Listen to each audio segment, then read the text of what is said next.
Righto. So I guess we'll kick things off. I just want to say, first of all, thanks everyone for joining this webinar today. I know it's a bit of a busy period with harvest, so thanks for making the time, and we'll try and get through it as quickly as we can. So basically, what's this all about? It's part of the soil extension project, which has been funded by the GRDC and is also, so it's got involvement from the New South Wales DPI and other farming systems groups in New South Wales. So the aim of the project, so soil extension, the aim of the project is one, to increase awareness around identifying soil constraints and soil characteristics in the field. And then the second thing is to basically, how do we manage those constraints once we identify them? So it's sort of going beyond the soil test lab results that we get and stepping out in the field or in a soil pit and saying, right, how do we identify the soil constraints and what's limiting plant growth? So that's basically the idea behind the project. Today we've got Helen McMillan from Central West Farming Systems and Jason Condon from New South Wales DPI. So yeah, they'll be on hand to help us answer any questions that we might have. So if you have any questions as we go through it, just please put them in the Q&A box over here. So if you can see that, just whack them in there and we'll get to those when we can, probably towards the end. Righto, so we'll get into it. First of all, yeah, like I said, we've got the Farmlink Soil Pit, and then we'll go over to Helen's Pit in the Central West. Basically, this one that I've got, I'll just bring it up now. So what we're looking at here, we're just walking through, this is out at Bynalong in southern New South Wales. Like I said, it's the Farmlink Pit. We're walking through a crop of 970 grazing canola. And we're just, first of all, when we get to the pit here, we're just going to see me standing in it talking about some of the main things to think about and to look at when you're in a soil pit or when you're out in the paddock even. So I'm talking about colour, texture, structure, soil chemistry and soil biology. So we're just going to discuss some of those things first, and then I'll go into the limitation here. So this is a previous subsoil acidity trial site, and we'll talk about some of the findings that came from that and also some of the current research around subsoil acidity. So just keep those things in mind. We'll run this and we'll just have a bit of a discussion at the end, but if you've got any questions, just throw them out. So basically, texture is important because it gives you some idea how much clay, sand or silt you have in your soil. So clay is the big one there. So basically clay it drives your water holding capacity of your soil. So yeah, you really want to have an idea of what that is. If you've got a heavy clay soil, you've got high water holding capacity, high storage capacity. It may not be available to crops, but at least you know it's high storage. Where if you go to the other end of the spectrum, you've got sandy soils, and that's less water storage capacity, but it's probably easier for infiltration and more available to plants. So I think, yeah, that's what you want to think about when we're looking at these things: color, texture, structure. Like, what do they mean from a soil perspective, and then what do they mean for the plants when you're trying to grow plants? So yeah. Yeah, and of course, as you get more clay, because you've got the potential, because those clay particles are so small, and they, like you say, they hold water, and sometimes they can hold water so tightly the plant can't get it. Once you get, the more clay you have, the more important structure becomes to provide aggregates, which then give you larger pores, which give you more plant available water. So in soils that have quite heavy clay, structure becomes a really important physical component of soil health. And in the surface, at least, structure is really a property that you control as a manager in terms of tillage and organic matter build up as well, which is influenced by, in some parts, rotation, pasture management, fertilization. Yeah. No, exactly. Yeah. Yep. Yeah, so pretty important. We've got color, texture, structure. Now we're just moving into some of the limitations here. So we've just pointed out, if we go back a little bit, some of the waterlogging issues. So this is, it's probably transient waterlogging, I guess you'd say. And we found some manganese nodules at depth. So these are nodules that can result in manganese toxicity when you have waterlogging. So that's sort of one of the things I'm pointing out there. I'm holding one of the nodules and I'm showing, yeah, sort of at depth where you have that periodic waterlogging, that's another effect. So I guess, yeah, first thing is the structural and textural issues, which Jason was just talking about. And now we're moving into sort of more of the soil chemistry, manganese, and also aluminium toxicity. So that's sort of soil pH as we move up the profile. So I guess, yeah, just things to keep in mind and be aware of when what's actually limiting plant growth. Do you have any comments there, Jason or Helen? Do you want? Oh, the thing that just on that periodic water logging, this site was actually on a rise, like so this was an undulating landscape, and so that water logging, like it's not due to being at the bottom of a hill or anything like that. We're near the top of a hill, but it's just that the soils, it's a very clayey soil in the subsoil, and so once it starts to accumulate water through winter, that it's just the drainage, the inherent properties of the soil limit the amount of water that can drain away.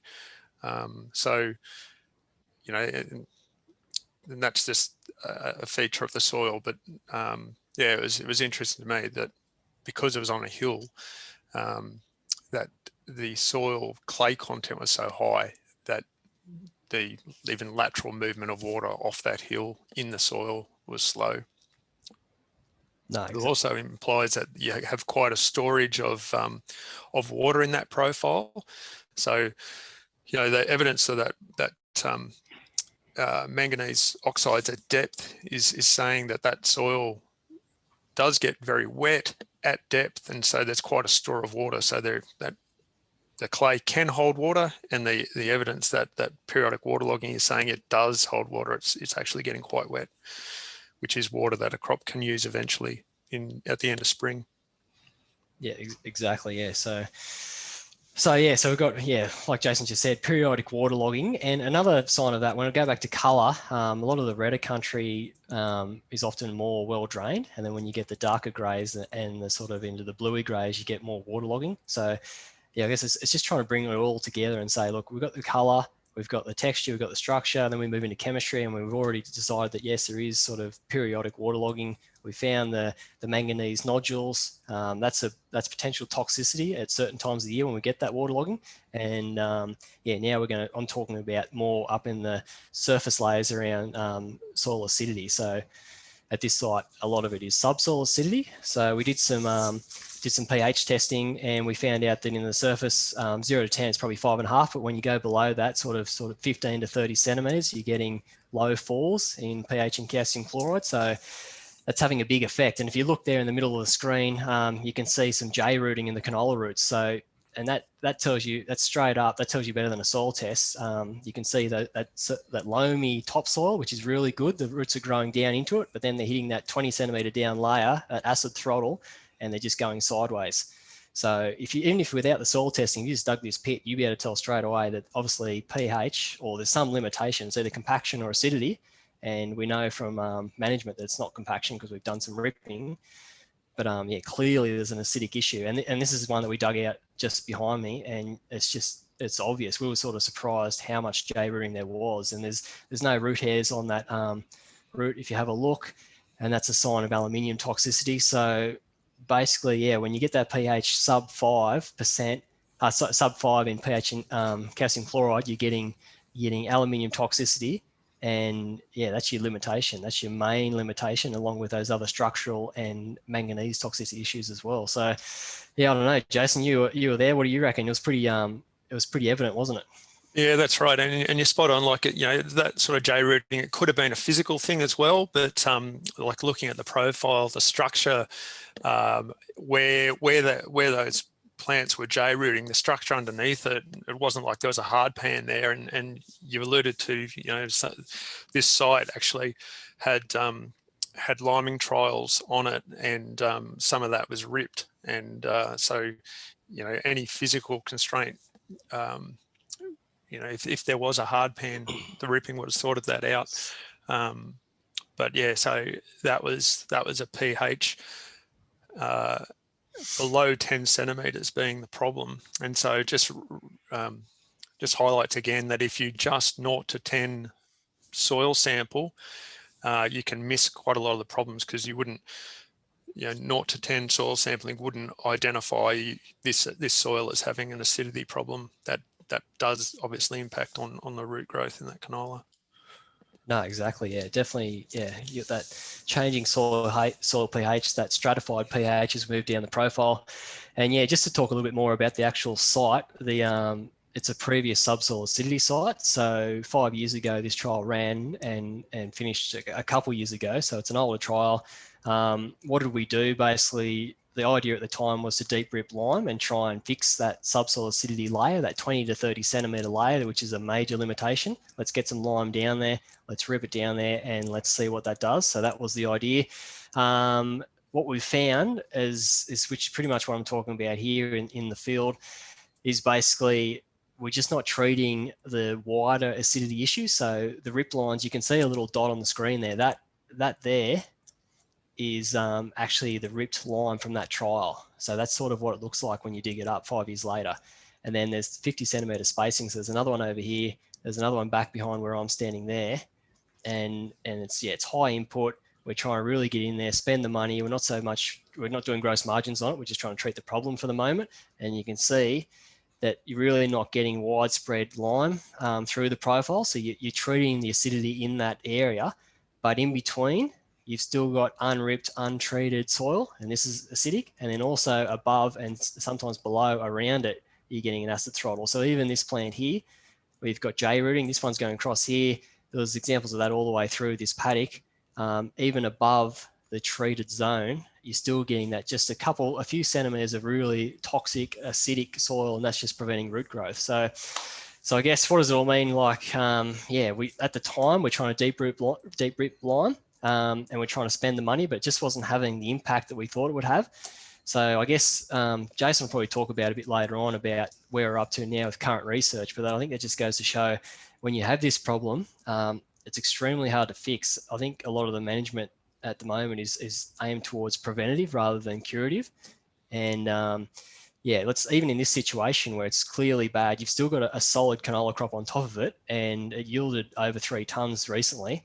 So I think it's not the end of the world. If we think about trying to prevent it rather than cure it, I think that's probably a step in the right direction. So Jason, do you want to just talk about where we're up to with the current research? How do we manage this subsoil acidity problem?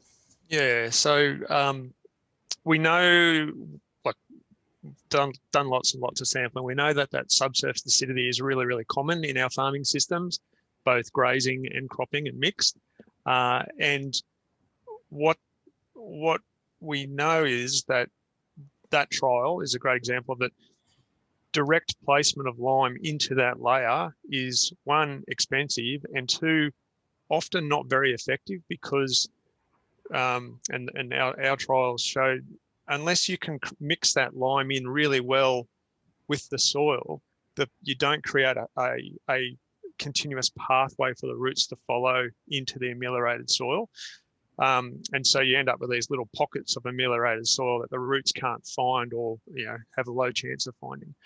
And so what we take away from that, and just contrasting that with what they do in Western Australia, where they do place lime in the subsoil, and they have a lot more mixing. They have purpose-built machines to mix, and they get away with that because they have sandy soils that have very, not much structure. Whereas we have heavier soils where structure is really important, and we try to retain whatever structure we have. So we don't want to go in there and really flog the soil, cultivating and mixing limes throughout it. That's really not an option for us. So what we need to do is address acidity in the surface soil where we can reach it without destructive sort of cultivation techniques, and try to maintain a pH higher than we have been to facilitate a downward movement of the liming effect. And what we know is that historically our management practices that see acidity as being a problem because it creates our aluminium toxicity. So therefore, if you lime to get pH above 5 in calcium chloride, you remove aluminium, and there you don't have a problem.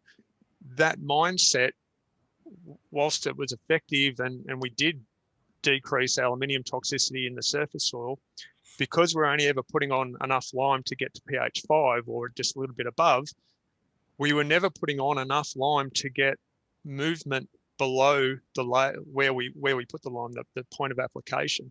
And that's why even on farms where they've had a liming program, but they were targeting just to get rid of the aluminium, you might remove acidity in the top 5 centimeters, sometimes a little bit lower, but we've still got acidity in the 10 to 15 zone, which has gone untreated, even where people have had a liming program in place.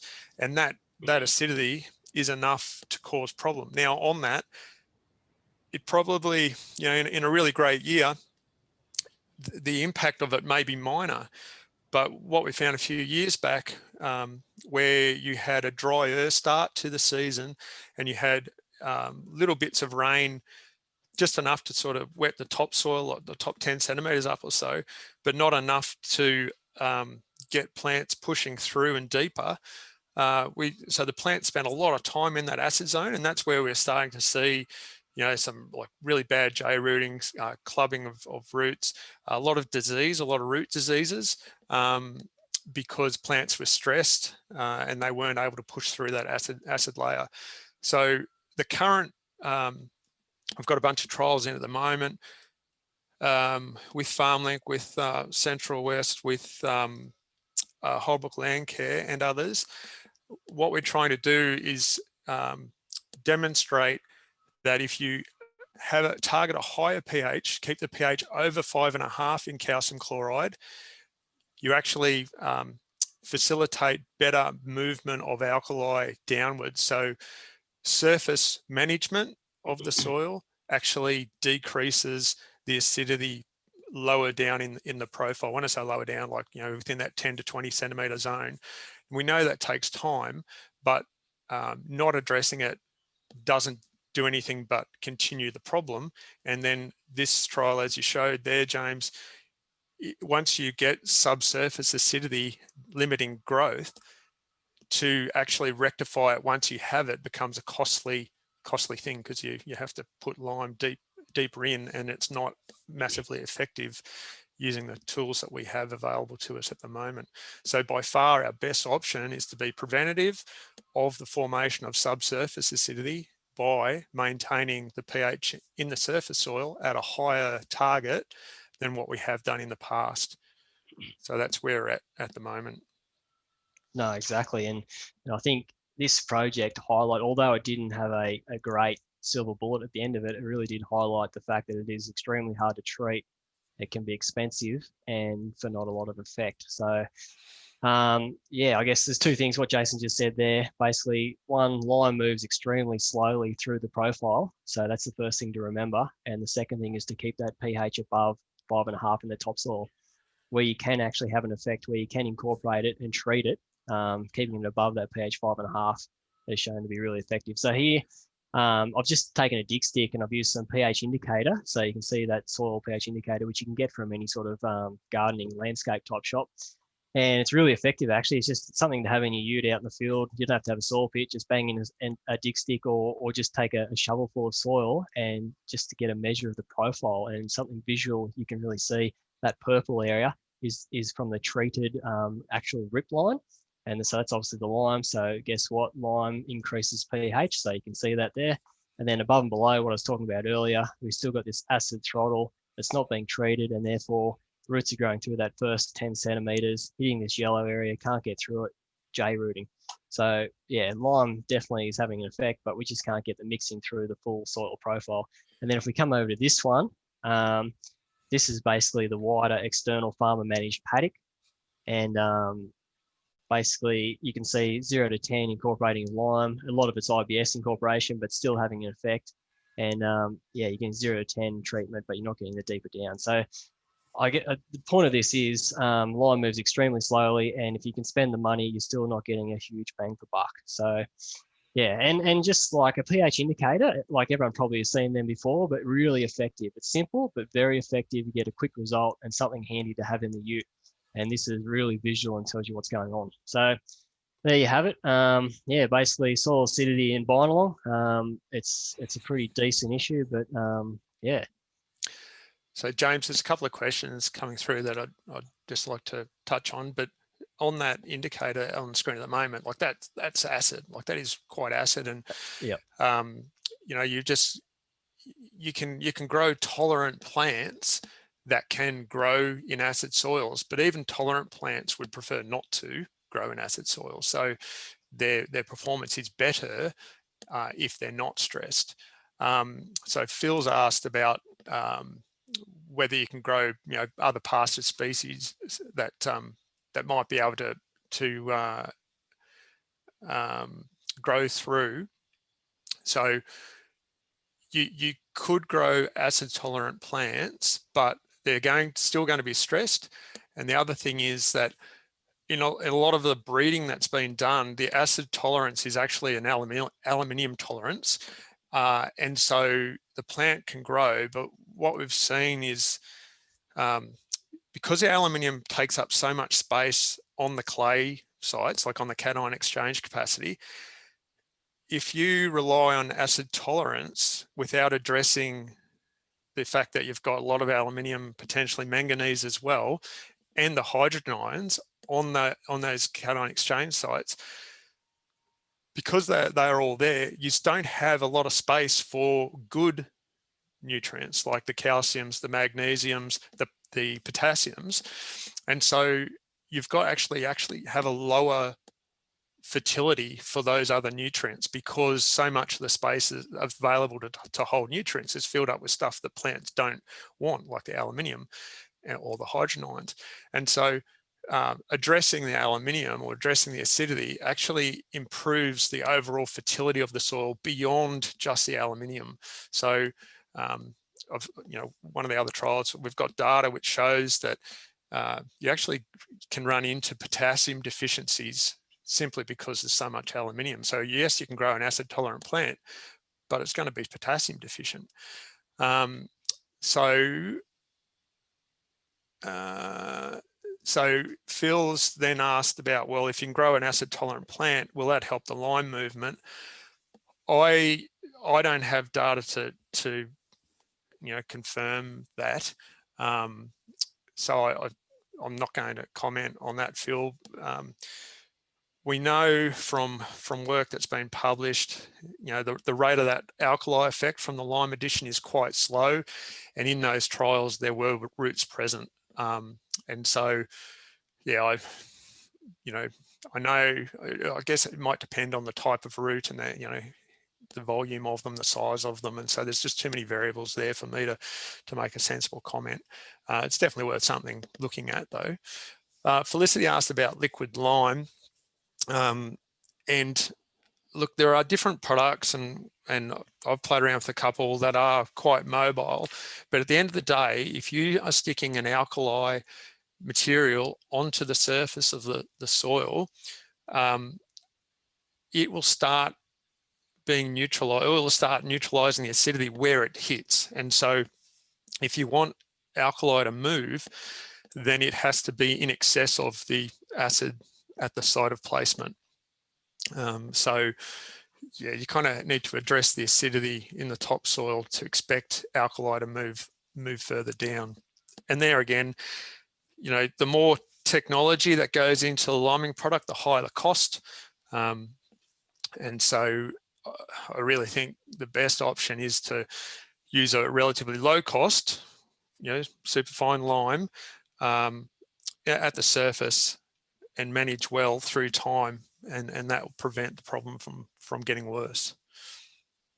No, that's it, Jason. And I think, just coming back to this site, like we've obviously got a really good canola crop there anyway. So we've got some serious acidic limitations below ground level, but I know this crop still went around 3 tonne, I think. So it's not the end of the world just because you've got an acidic issue. I think if we just go back to let's think preventative and then not so much curative, because we don't have any great curative answers at the moment. So whatever you've got today, at the very least, let's try and maintain it at that level, and let's not let the system get worse. If we get further acidification, then things just get out of hand. So I think, yeah, like Jason said, just managing the topsoil, keeping it above 5.5, spending the money up front and incorporating it, and then letting that alkali movement down the profile. I think that's probably our best case. Do you reckon, Jason? Is that that's where we're at? That's what I'd be doing. Yep. Yep. And then like this year, like 3 tonnes, I mean, that's pretty good. But like when you think about what roots do for the plant this year, because we had good rainfall, we had it almost when we wanted it. Like even if you had a compromised root system, it could get water, you know, where it picked up nutrients from, you know, that's a more detailed issue. But in a what I'd call a suboptimal year, where you have prolonged drier periods, especially early, that's where this sort of, what you see on the screen there with that sort of root structure and that sort of acidity, that's where it hurts you more. And certainly in trials that we've done in part of this project, you know, early on is where you see really big differences in treatments, and then, you know, depending on how the year goes, some of those differences close right up. But I always like to think in terms of acidity and lime, you get the biggest difference when the plants are stressed, like when the rainfall's not optimal. And so I always say, like, lime pays you back when you need it the most. When the system's struggling, that's when it helps you. Comment here from Ian about calcipril. So just talking more general than that, so any prilled lime product, again, you have an increased cost of product because you've got an additional manufacturing step, if you like. So it's going to be more expensive than just normal lime. But your advantage is with a prilled lime or granular lime is that you can spread it easily with normal fertilizer gear. You can also put it through a seed, you know, through an air seeder or a combine. And so we've done trials with it where we've put it down the tube before sowing. So we're sowing over the top of the calcipril. So we're using it as a basically direct placement to push through an acid layer that we knew was there at around 10 to 15 centimeters.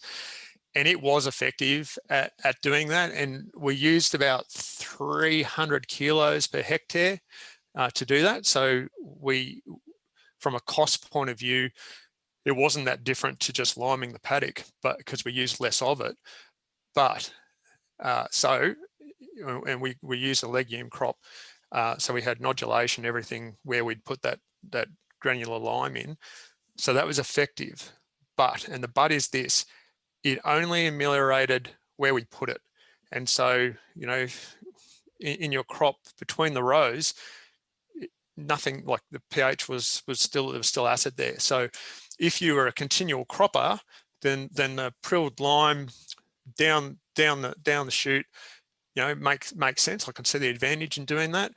But if you were going into a mixed, going back into a pasture phase, for example, there's an awful lot of ground there that is still acid. So I think it's not, yeah. So I think it's horses for courses. It's a tool on the shelf that you can pull out and use. I guess if I was me, I would be thinking that would be something I might do if I was going to go into a acid sensitive crop like a pulse crop. And I knew I had acidity down at 10 to 15 centimeters. That would be a good option, I reckon, to get rid of that, to make sure to take away that limitation for my my pulse crop. I guess, Jason, as well, like we're drilling a fair bit of MAP under the seed, so you're probably getting it down probably 10 centimeters or thereabouts. So would that be another reason to use something like that to sort of? Yeah, that's really good point, James. So that we know, like if you are putting nitrogen, ammonium-based fertilizers in the soil, we know that, you know, that has a consequence in terms of acidity.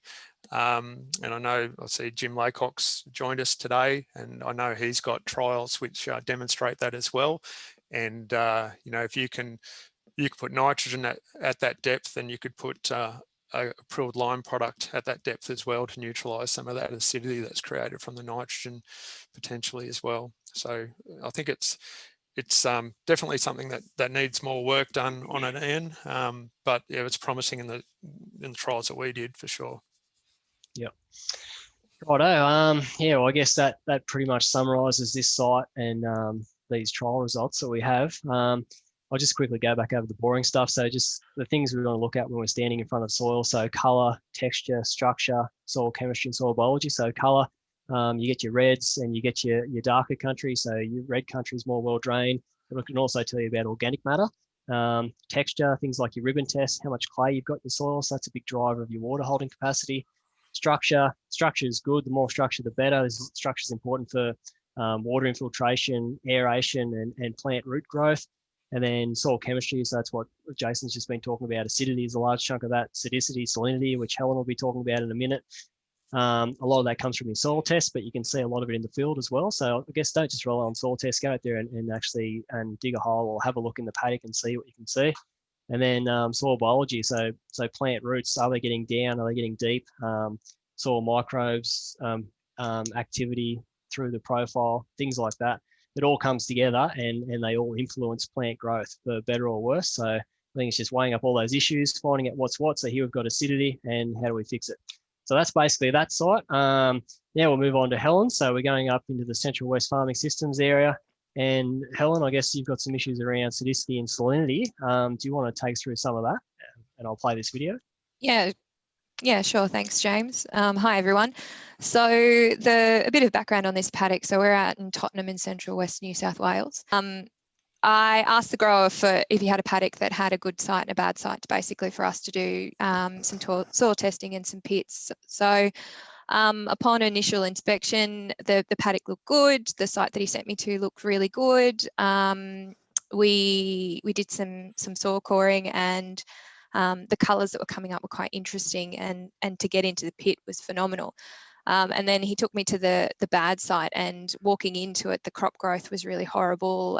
It looked like it was sodic through and through, crusted, not looking real flash. It was close to a gateway, so I sort of thought that maybe from historic traffic turning through the gateway would have busted up all of the soil structure.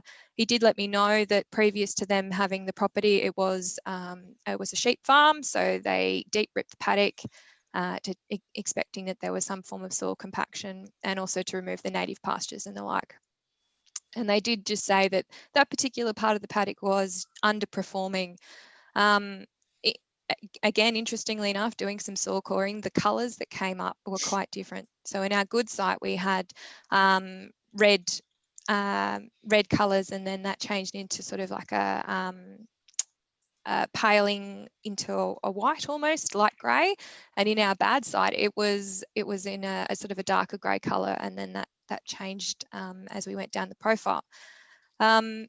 So our chemistry was a big indication as to what was going on with our soils, but I guess the purpose of these webinars was to give growers and people a few tips and tactics. It's the same stuff that's been spoken about for years, but it's just reminding people that you don't need to spend a lot of money on expensive soil tests. You can actually get out in the paddock with, maybe if you've got lucky enough to have a digger, to dig a pit and have a look. So we ran through on the day I was fortunate enough to have half a dozen growers show up, and so we did get some really good interaction and discussion around the good and the bad, the pit. And we started with soil colour.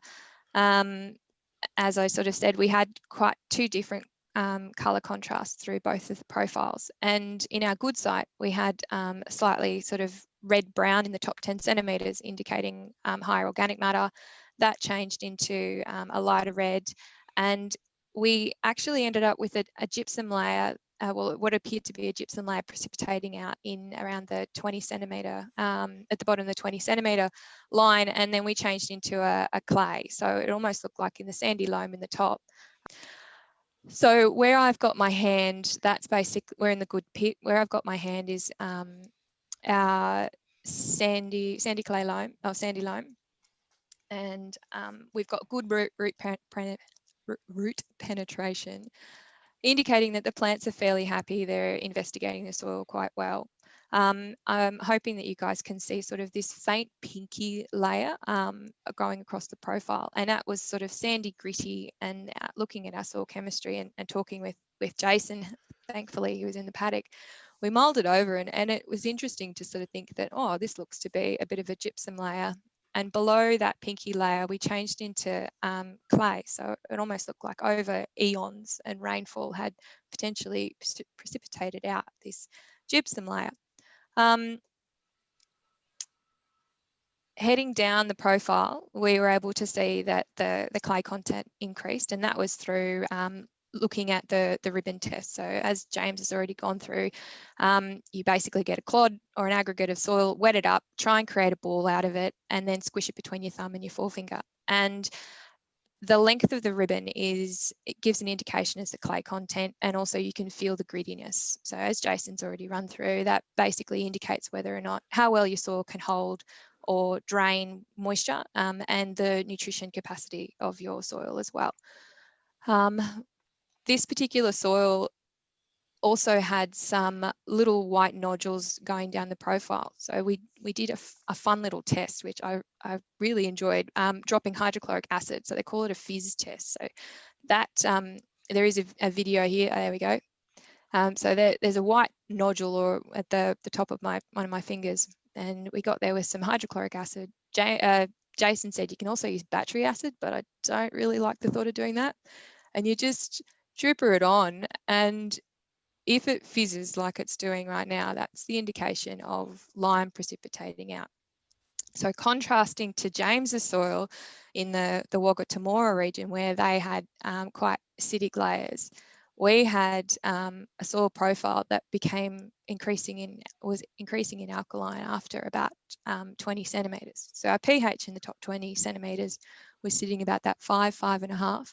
And after that 20 centimetres, we highly increased in alkaline, and that's an indication. Our lime precipitating out was a pretty clear indication that we would have alkali soils. One of the reason why you do a fizz test is to basically work out what exactly is this nodule. It's possible to look at a white chunk in the soil and it could be gypsum or lime. That fizz test is the proof of the pudding. Like if it fizzes, it goes. The other thing, if it fizzes, it can be calcium carbonate or it can be sodium bicarbonate as well. But I can't remember, Helen, but it wasn't sodic at depth, was it, in the good soil? It didn't have a lot of sodium, did it? That came down sort of about the 80 to 100 centimetres is where our sodium started to come up. So it probably was calcium rather than a sodium carbonate at that, where we were at that point. Yeah. That point, beautiful. And sort of going off again our soil test results, but having a look at the way the soil was behaving, you can determine pretty simply if you do have sodic soils through the Emerson test, which is soil scientist talk, as Jason calls, Emerson test, for slaking and dispersion. So it's basically how well your soil can hold together and whether or not it falls apart. So a soil that slakes collapses quite quickly. So here we are in the good site.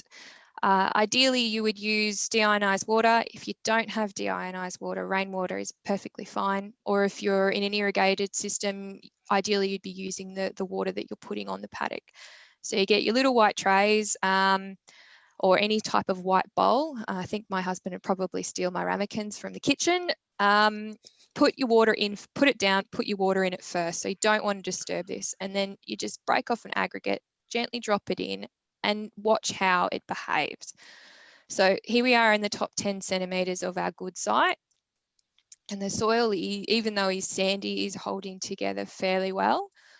We go into our 0 to 20 centimetre soil fraction, and again, breaking off the small aggregates and dropping them in.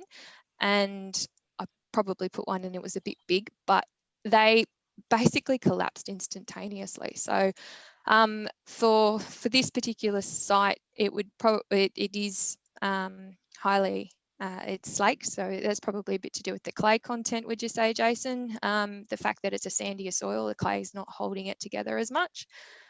We went down into the next, what was it, 20 to 30, starting into the clay layer, and the soils were holding together a little bit better, but eventually collapsing. And the point that I'm probably making there is the way that the soils have collapsed in that 10 to 20 centimetre. And now we're further down into the proper clay layers, and these ones also fell apart relatively quickly. So that's slaking. For dispersion, ideally, you'd leave your soils to sit for 5 or 10 minutes because dispersion takes time. So dispersion is basically the clay particles falling apart from the presence of sodium. So it busts apart your clay particles and creates a cloudiness to your water. What's going on there between the first and second tray, even though the soils out in the paddock looked very similar, there was a difference in colour. So our 0 to 10 centimetres was slightly darker in colour, which we're linking to organic matter. And then the 10 to 20 centimetres was getting lighter.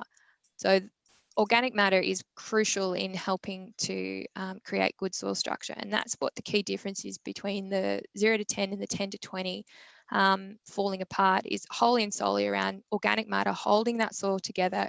And that enables good water infiltration, good ease of plant roots, and making sure your air can get through. So if you needed any more of a justification as to trying to either increase or maintain your soil organic matter, here is a prime example of the resistance of the ability of the soil to hold together.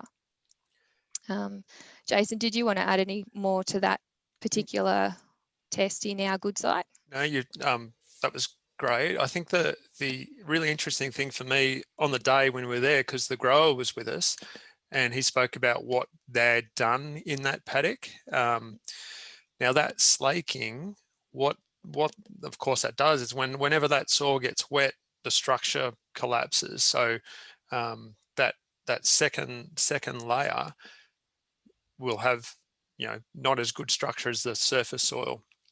And they've seen that, and their response was to rip it, to deep rip it. Yeah.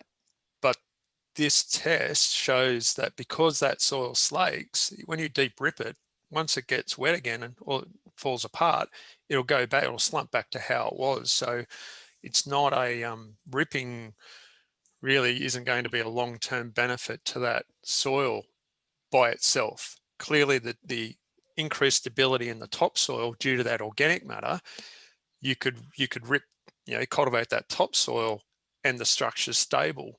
Okay, but of course, the more you cultivate, the more you decrease the organic matter content, and then you can turn your topsoil into that second container. So if they were really worried about that second layer and having poor structure, you would make sure that your farming practice increased organic matter as much as possible, whether it's stubble retention or pasture phase. And of course, this area was pretty severely affected by drought in previous years, so there wasn't a lot of organic matter being returned to the system at all. So yeah, but it was this test, really simple thing to do. And if if you've got yourselves or clients or people who are thinking about deep ripping to remove a structure problem, this is a simple test that you do to find out whether deep ripping is going to be a long-lasting option for you. Yeah, for sure. The growers had success on their other property deep ripping, and had just put the tines through this particular property from the livestock background, and yeah, Jason basically hit it on the head that you probably should be doing a little bit more investigating into whether or not your money is going to pay back on the diesel that is spent in ripping country.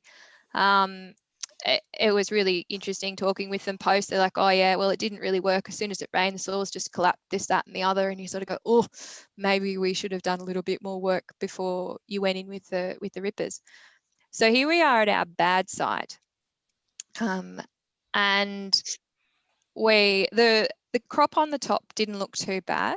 But once you opened the pit up and started to have a scratch around and see, and plant roots was a major indicator as to how well, or the subsoil constraints. So in this particular pit, we didn't find any roots down past about 60, 70 centimetres. They just sort of petered out, and most of our root mass was concentrated in the top sort of 10, 20 centimetres, compared to our good site where we were still finding roots down the bottom past a metre. So we did the simple Amazon test in our bad site. So we've got the I think it's about the top 60 centimetres there. So 0 to 10, 10 to 20, they've been sitting for a while now. You can see that cloudiness that's coming through, and that's an indication of dispersive soils. Interestingly enough, our top 10 centimetre soil test didn't show sodicity, but from looking at the next fraction and talking with Jason, we sort of mulled over that maybe what was going on with the deep ripping is actually pulled up some of that sodic soil and causing the top 10 centimetres to be dispersive as well. Our soil chemistry showed sodicity and salinity becoming quite high in toxic levels, down past about 70 centimetres. And of course, you think, oh, sodic soils is going to disperse, drop that 60, 70 centimetre aggregate in the pot, and it collapsed, but there was no cloudiness. And we're sitting there going, what's going on? And funnily enough, Jason told a funny story, but the point of the matter is that what do you apply to a soil to overcome sodicity? Oh, sorry, not sodicity. Yes, sodicity. Gypsum, which is a salt effectively.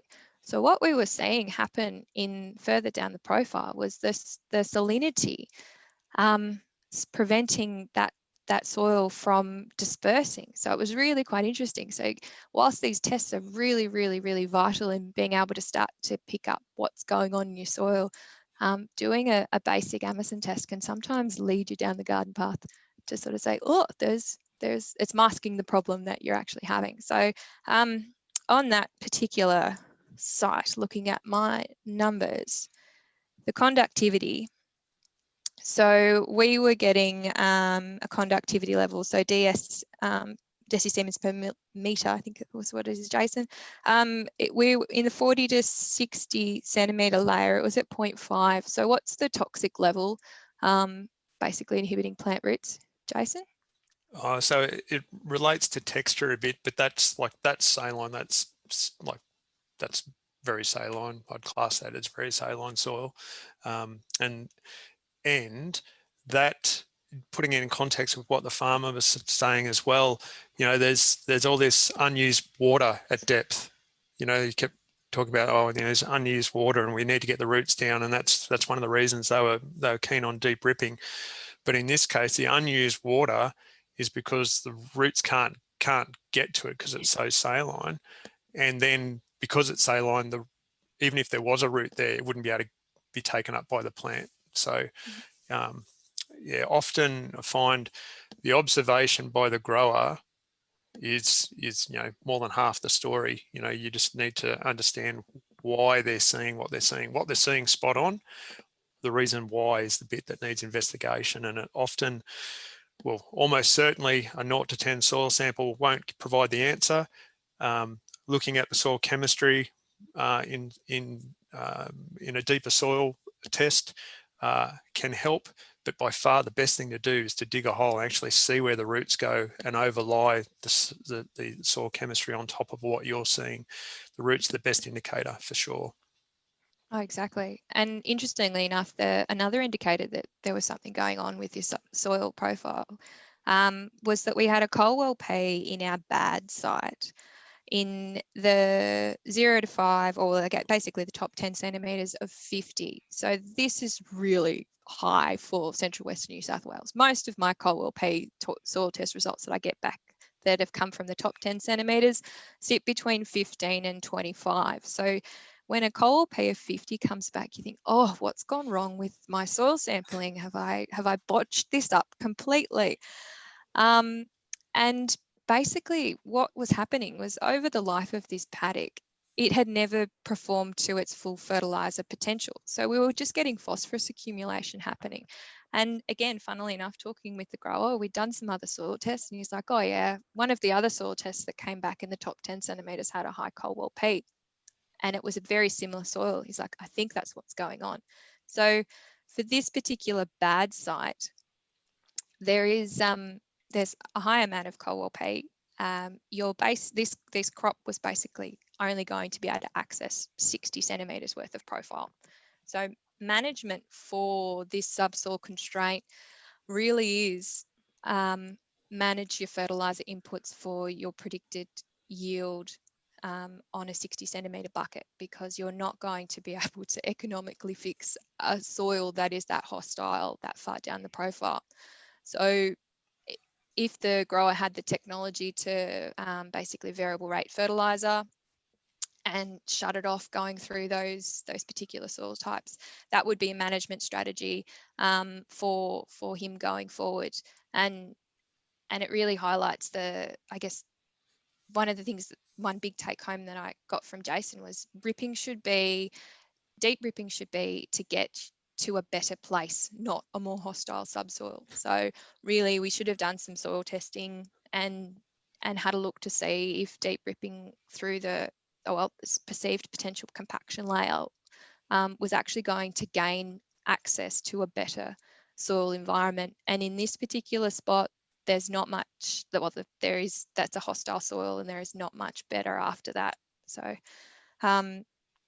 a big thing for us, and what I was trying to push home for the growers there, is to get out, dig a hole and have a look first and foremost about where your roots are growing, because they will tell you a lot as to whether or not there is a hostile subsoil or what's going on.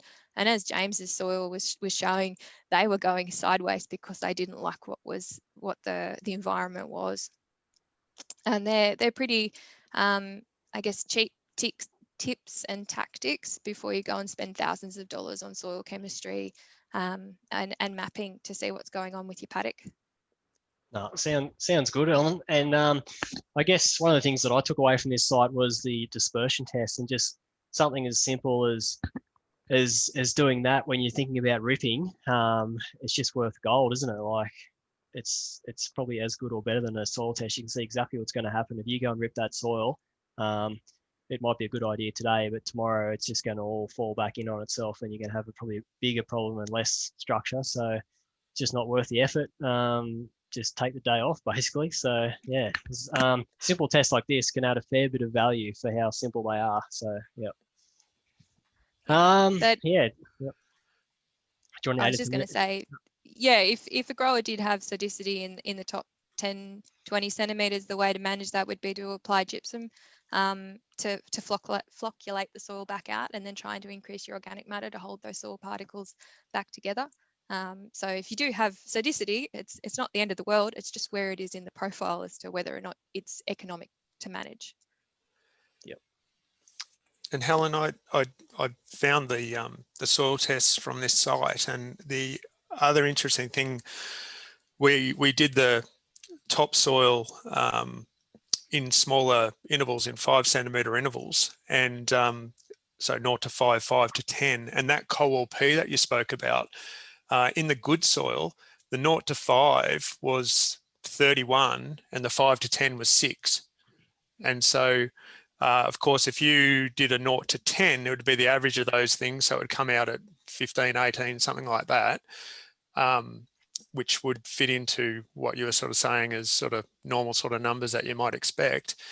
But in reality, like at 5 to 10 centimetres, it's only 6. And so depending on what you're sowing and what your sowing depth is, the fertilizer that you put with that seed becomes really, really important, because a lot of that P is going to be above seed placement, not below. And more work's going into that. But I just found that quite interesting, given that the soil, this was ripped, so it actually had a bit of cultivation to it. So in areas where people have been minimum tilling, and maybe with disc seeders as well, the stratification of not only pH but also of plant available P, we might actually be sowing into soil that's less fertile than we think it is based on the soil testing that's done because of the depth increments. Yeah, I mean, the work that you and Helen Burns have been doing on acidity stratification, it's opened up a can of worms that we're all starting to test our soils in a different way, and we're seeing that, oh, hang on, our nutrition that we're putting in is really not in potentially the best place possible, and yeah, our top 10 centimetre soil test is almost lying to us because it's mixing it all in together. So we've got ways to go and better or more to manage. And especially for us in the dry rainfall, or the low rainfall zone, sorry, where you're asking your crops to spend minimal time in the top 10 centimetres because it's probably dry for a fair whack of the year, and you're asking your crop to move down the profile to access moisture and nutrients, we might have to change the way we even apply nutrition, and that it needs to go down deeper than what our traditional sowing practices are achieving. On behalf of Helen and Jason, I just want to thank everyone for coming along. Any last words, Helen, Jason? I just want to thank everyone for joining us, and James for your hard work, and Jason for tracing across the countryside and having long days to hang out in some pits with us. No, it was all good fun. Yeah, thanks James, and thanks everyone for attending, and thanks for your questions and comments there to get some discussion going as well. But just, yeah, hopefully, you know, obviously soils are important, but we just sort of keep moving on and encouraging people to dig holes and looking at those roots, like you guys have said, and seeing how plants are interacting with the soils.